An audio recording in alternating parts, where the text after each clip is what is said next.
So a few days ago I made a video where I basically went through different UFC fighters and said which ones are the best for different attributes. So for example, the best chin went to Max Holloway and the best power went to Derek Lewis and etc.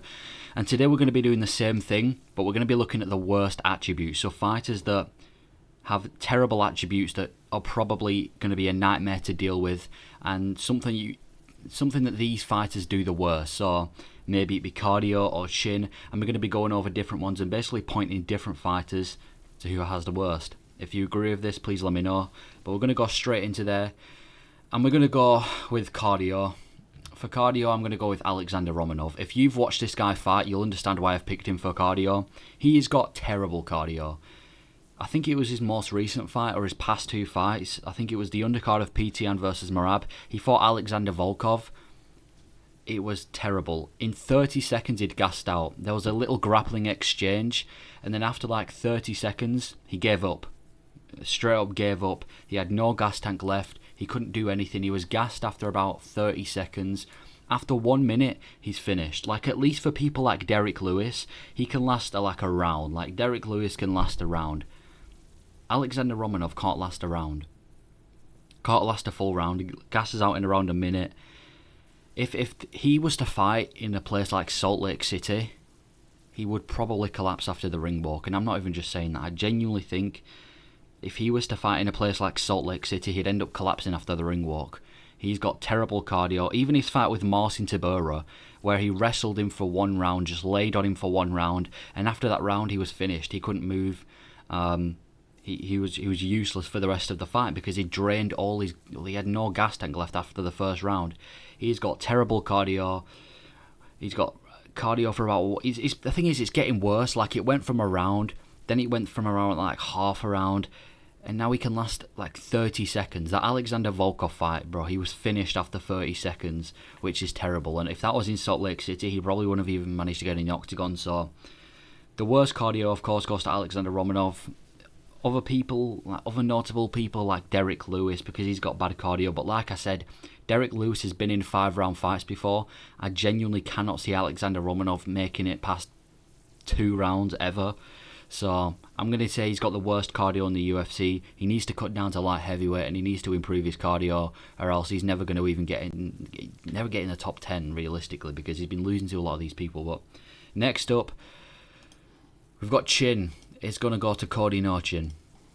His chin is pretty bad, let's be honest. He's been knocked out in 4 of his last 7. I don't know all the names. I think it was Pedro Munoz, Kai Kara France. It might have been TJ Dillashaw, Dominic Cruz. I don't know all the names, but I know he's been knocked out 4 out of his last 7, so that's not exactly the best record to have. He's got a terrible chin, man. He's got a terrible chin. He's always getting rocked, always getting clipped. And the thing is, he's not even a bad fighter. Like, Cody Garbrandt is not a bad fighter. I mean, he was once a champion as well. Yeah, Cody Garbrandt is not a bad fighter at all. It's just his chin has ruined his career. Like, he was once a top bantamweight. That performance he did against Dominic Cruz was one of the best performances in UFC history, and he's no longer at that level anymore for no other reason but due to his chin. He's still got the skills. It's his chin that's letting him down. He'll be doing well in a fight, and then he'll get caught, and it'll be over because his chin is terrible.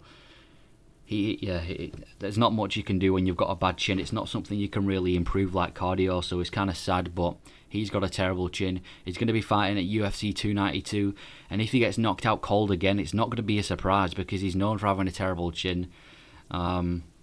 And just imagine he fought Sean O'Malley. If this guy would have fought Sean O'Malley, I'm 90% confident he would have got slept if that fight happened, because Sean O'Malley having the power that he does, even if he fought someone like Marlon Vera, bro, even a bantamweight with somewhat any power, he'd get slept by. So he's been slept at 125, he's been slept at 135. So the worst chin for me goes to Cody Garbrandt. Then we have fight IQ, and it's got to be Michael Chandler. Michael Chandler's got the worst fight IQ for me. The thing is with Michael Chandler, he has all the tools to win a fight, but he just never uses them. He's short, he's stocky, he can wrestle, he's explosive, he's powerful, he's got everything going for him. He's just stupid.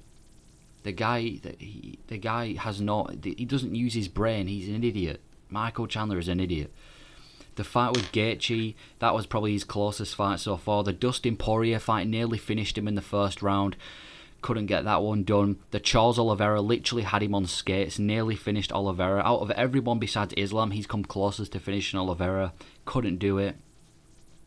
Who else has he fought? The Gaethje fight was pretty close, but he's just stupid, man. The only wins he's got in the UFC is Tony Ferguson and Dan Hooker, which isn't really impressive, to be honest. Even against Tony Ferguson, he got clipped. He got clipped by a washed Tony Ferguson as well. His fight IQ is terrible. He could have been. I genuinely think he could have been champion by now. I think he would have been one of Islam's toughest tests. He could be fighting for a belt relatively around this time if he actually used his brain. The thing is with Chandler, he's a likable guy because obviously he comes across nice and his fighting style is genuinely exciting.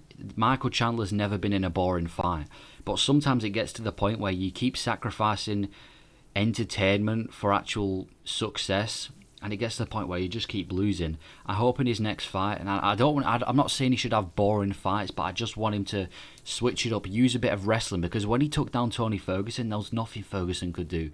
If he just used a little bit more wrestling, he could be better, man. It's like whenever he gets out of the first round, he's useless. Like, he's really good for the first round, and then round 2 comes and he becomes terrible. So hopefully he switches his game plan because he has the tools to become champion. But unfortunately for Michael Chandler, he's just not that great because of his fight IQ. Then we've got speed. I'm going to go Marcin Tybura. Marcin Tybura has some really bad speed, man. He's not fast at all. Against Aspinall, looks slow. Against Romanov, he looks slow. Against Blagor Ivanov, he looked slow. Against everyone, he looks slow. He is in the heavyweight division, so you've got to keep that in mind. For a heavyweight, you're not expected to be super quick, but you look at people like Aspinall and then you look at people like Tybura, and you're like, how are these guys even in the same ranking? Like, even in the same top 10? He's so slow for a heavyweight. I mean, not for a heavyweight, but he's so slow. And out of everyone in like the heavyweight division, he tends to come slowest. I mean, you could have put Alexander Romanov for this one as well, but I'm going to give it to Marcin Tybura. He throws his shots in slow-mo. You watch his fights. The thing is, he's not terrible. He's a pretty balanced fighter, but nothing he throws is effective, really. He's pretty slow. And he only really does good against like gassed fatties. I spelled that wrong, but he only does good against people like Romanov who gas out and don't really offer much. He's more of a decision guy. Never really been known for his speed, and for me, he is one of the slowest heavyweights there is right now. I think Tybura. I mean, that's all I can say. I don't want to ramble on. Tybura is very slow as a heavyweight. You watch him fight. I think I could dodge his punches and knock him out, give him a left-right good night, but yeah. Tybura is the slowest UFC fighter in my opinion. Then we've got Hart, and I know he's not in the UFC anymore, but he was in the UFC a couple of months ago. I'm gonna count him. Darren Till. Darren Till has some of the worst heart in the UFC. It's like ever since he lost to Masvidal's become terrible. He didn't land a single significant strike against Tyrone Woodley. He scraped a decision win against Kelvin Gastelum. And you watch his fights with Brunson and Dricus du Plessis. It was funny watching him against Dricus because Till could have won that fight, but Dricus having some of the most heart in the UFC and Till having absolutely none, Dricus was able to finish him. The second Till gets like in a submission, like, what was it, when Derek Brunson got him in a rear naked choke and Dricus du Plessis got him in a rear naked choke, he didn't even try and fight it. The second it was locked in, tap. Didn't even try and fight the submission. He doesn't train like you're a UFC fighter. If you look at the fight leading up to the Derek Brunson fight, he was talking about how he wants to be known as like the Muhammad Ali or the Mike Tyson of MMA. And now he's not even in the UFC anymore. So he trains like an unmotivated amateur. It was good when he first started training with Hamzat because everyone thought that the wrestling problem was going to be solved. And then he just ended up going partying with Hamzat, didn't really take anything seriously. He's not disciplined. He's not dedicated, and he has no heart. The second he faces any adversity in a fight, he kind of tends to cower up or get worse as the fight goes on. He has zero heart in the UFC. He's not even in the UFC anymore because of it. So Darren Till, he has no heart. He seems really unmotivated. So I'm going to have to say he's got the worst heart in the UFC. And finally, then we've got power. I'm going with Colby Covington. Now, first of all, I understand that Colby Covington has more power than like flyweights and things, but pound for pound, Covington has terrible power. First of all, as a wrestler, and he's not an explosive wrestler like people like Tyron Woodley, Michael Chandler, Kamaru Usman. I'd say they're explosive wrestlers. Colby Covington isn't. He's more of a technical wrestler. When he strikes, it's more volume and more... Yeah, it's more volume strikes. He tends to throw more rather than a one-shot done. Like people like Kamaru Usman, they're kind of like, they'll throw one or two at a time. Colby likes to use combinations. He likes to swarm you with punches. So that's why his strikes are effective. But he doesn't have power. People call him pillow fists. Listen, I'm not saying he's a bad fighter, but he doesn't have any power. He's had 2 TKOs in his entire UFC career, and he's been in the UFC for a while. And I'm not going to count the Tyron Woodley fight because that was an injury that wasn't even caused to a strike. He's got pillow fists, straight up. He's got pillow fists. He's one of the weakest hitters in the welterweight division. He couldn't knock a flyweight out. He has no power.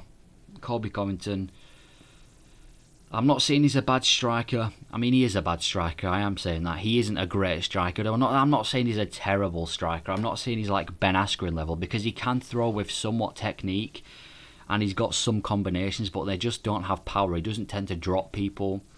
I know, yeah, he's power isn't there for Covington. Worst power in the UFC, pound for pound, in my opinion. But that is my list for the worst attributes for every fighter in the UFC. Please let me know if I should have chosen someone else or whatever, but that's my list. And yeah, thank you for watching.